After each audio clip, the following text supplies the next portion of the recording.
All right, good evening. Magandang gabi sa ating lahat. Madali lang ito, pag-uusapan natin tungkol ito kay dating Senate President Alan Cayetano. So ngayon, itong si Alan Cayetano ay dineklara ng persona non grata sa bayan ng Negros Occidental ng 1st District. Ngayon, kasi itong si Alan Cayetano, napakakapal ng muka. Halos sinusukan na siya ng iba niya mga kasamahan at sa bilang, talo na siya, kapitoko pa rin siya. Sa bagay, noon pa man ng panahon ni Duterte, naging Senate President na siya, naging Congressman siya, kapitoko na siya. Ngayon, itong Negros Occidental, hindi na masikmura ang kakapalan ng muka ni Alan Peter Cayetano. O kaya anong ginawa nila? Nagawa sila ng resolusyon para ideklarang persona non grata. So sabi nga ni Erwin Tulfo, napakapal ng muka ni Alan Cayetano. Kahit pukpukin mo ng maso, hindi na kaya ng maso, sobrang kapal. So ngayon, yung ibang mga probinsya dyan na may munisipyo, pwede nyo rin gawin yan. Kung hindi nyo na gusto ang ugali at pamamalakad ni Alan Peter Cayetano, pwede nyo rin i-declare persona non grata para madala itong taong ito, napakapal ng muka. Ngayon, si Chis Escudero lumipat na sa kabila. So, ang bilang ngayon, 12, 10. So, ngayon, ang minority na sila Peter Cayetano. Ngayon, ayaw pa rin bumaba. Kaya, ano ba? Sobrang kapal na mukha mo.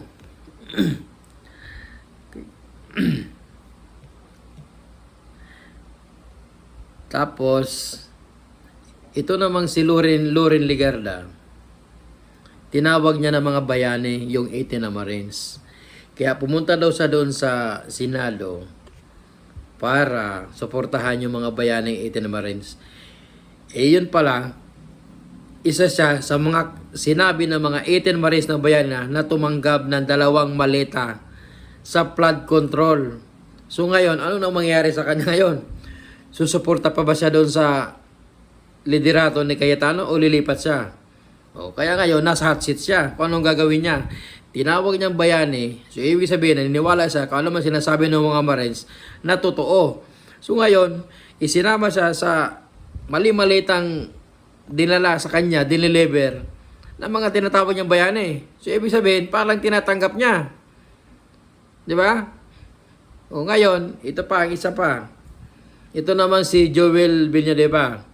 Ang sabi ng mga DDS, tinatanong si Joel Villanueva kasi 3 araw nang walang post sa kanyang Facebook at hindi na umaattend sa mga hearing. Gaya nito, ngayong araw, hindi dumating si Joel Villanueva. Anong sabi ng mga DDS, kasama na yung tatay niya na congressman, tapos si Senator Villanueva pumunta daw sa Malacanang at nakikiusap. Yon ang sabi ng mga DDS. Kaya may possibility na itong si Loren o si Villanueva ay lumipat na sa majority. Na ang majority ngayon ay si Senator Win Gatchalian. Gaya nga sabi ni Chis Escudero, hindi niya na masikmura ang pinagagawa sa kanila ni Alan Cayetano. Kaya ngayon, aabangan natin kung ano na mangyayari. Di ba? Yung sabi ni Camille Villar na Judas daw yung mas malala pa daw kay Judas yung lilipat. Ngayon, kung lumipat na si Escudero, kasamahan niya dati, tinawag niya ng Judas. Mas malala pa daw kay Judas. Ngayon, baka sumunod si Loren Legarda. Kaya lang, kawawa sila kasi parang lumalabas silang balimbing. Akala nila masisip sila doon, yung pala lang mapasama sila.